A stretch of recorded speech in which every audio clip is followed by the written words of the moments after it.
তার মানে হইল আমি আল্লাহ এখন থেকে কিয়ামত পর্যন্ত ভালোবাসতে থাকুক যদি ওই মানুষটা নবীকে অনুসরণ করে চলে কোন সুবহানাল্লাহ। শুধুমাত্র তাই নয়, আল্লাহ বলেন আমি আল্লাহ শুধুমাত্র ভালোবেসে শেষ করব না, আমি আল্লাহ রাব্বুল আলামিন তার জন্য ক্ষমার ঘোষণা দিলাম, এখনো ক্ষমা করব, কিয়ামতের দিনও ক্ষমা করে জান্নাতে দিব। জোরে বলুন সুবহানাল্লাহ।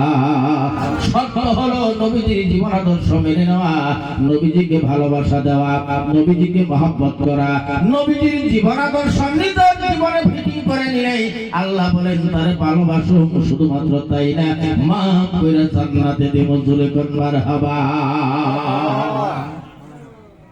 একটু জিকির লা ইলাহা ইল্লাল্লাহ, জোরে লা ইলাহা ইল্লাল্লাহ, লা ইলাহা ইল্লাল্লাহ, লা ইলাহা। এখন প্রশ্ন হলো কিভাবে ভালোবাসবেন, কেমন ভাবে ভালোবাসবেন? তার একটা উদাহরণ দিলে বোঝা যাবে বিশ্ব নবীকে কেমন ভাবে ভালোবাসতে হয়। বিশ্ব নবীকে ভালোবেসেছিল যারা বর্তমান সময়ে পৃথিবীর জমিনে নাই, তারা বর্তমান জমিনে বিশ্ব নবীর ভালোবাসার আশেক যারা সব খালি সাইড পকেট আর ব্যাক পকেটের চিন্তা করে। আশিকের রাসূল যারা আমার মতো হুজুর হাজিয়ে না দিলাম কথা আছে না নাই, সব প্রক্রিমার কাছে গেছে, আশেক আসল আশেক নাই। বিশ্বাস কি হয়? তবে পৃথিবীতে 2-4 জন না থাকলে দুনিয়া থাকতো না। আছে 2-4 জন, তবে শতকরা 90 জনই নকলি আশেক। এই দেখেন না জলসার মধ্যে এই যে কুত্তা যেই করতেছে, আবার বাবার বাড়ার হুজুর কি ওয়াজ করে কুত্তা বেঙ্গায় আছে না নাই? দেখ ভাই না জান দিলে কুত্তাই বুকে আছে না নাই? বহুতে কয় হুজুর আদান বল কুত্তা বেঙ্গায় নয়, কুত্তা শিকার বার আছে না নাই? কয় না নাই?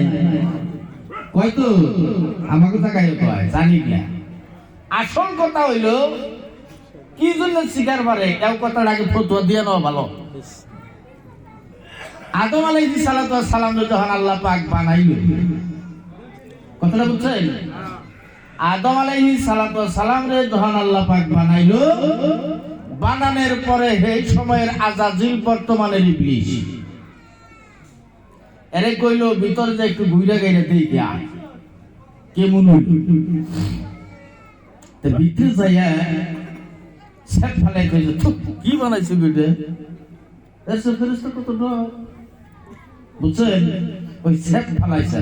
আল্লাহ কইল যে তুই তো আমার অর্ডার মানলি না, তুই তো এমনি শয়তানি হয়ে গেলি, তোর সেবও ফালাই দিম না, সেবও কামে খাড়াই দিম, এই সেবটা করতে বানাইছে।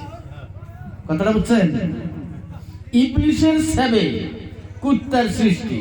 তো যখন কুরআন হাদিসের আলোচনা হয়, আযান দেওয়া হয়, আল্লাহু আকবার দড়ি দেওয়া হয়, শয়তান দৌড়িয়া পালায়, পালায় না নাই?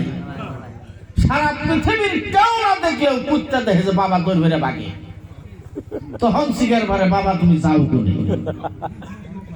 কথা কি বুঝাইছে?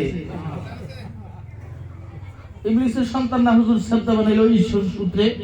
এই জন্য পৃথিবীর কেউ না দেখলে কুত্তা কিন্তু দেখে যে ইবলিস দৌড় বেড়ে বাগতাছে, ওই সময় ডাহে বাবা তুমি আমার থেকে যাও কোনে, দৌড়িয়া বাগে কুত্তা আর এই পুরো নাড়াই বাজায়, তোর সাউন্ড পাই তো বাবা ফলাইল। কথা বুঝছেন? তাহলে কি তুই সব ভাবে না হুজুর ভুল ওয়াজ করতেছে কুত্তা বেঙ্গা। ঠিক আছে হুজুর, তো বুঝছেন তো?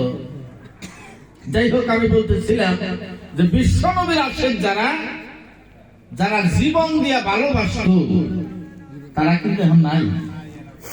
বন্ধুগণ আমার, নবীজিকে ভালোবেসেছিল যারা বর্তমান সময়ে পৃথিবীতে নাই, তারা সাহাবা আজমাইনগণ নিজের জীবনের চাইতে বেশি ভালোবাসতেন নবীজিকে। নিজের বিবিকে বিধবা বানিয়ে দিত, সন্তানকে ইতিম বানিয়ে দিত, কিন্তু নবীজির দরবার ছাড়ত না। ঠিক তো নাকি? আমার বন্ধুগণ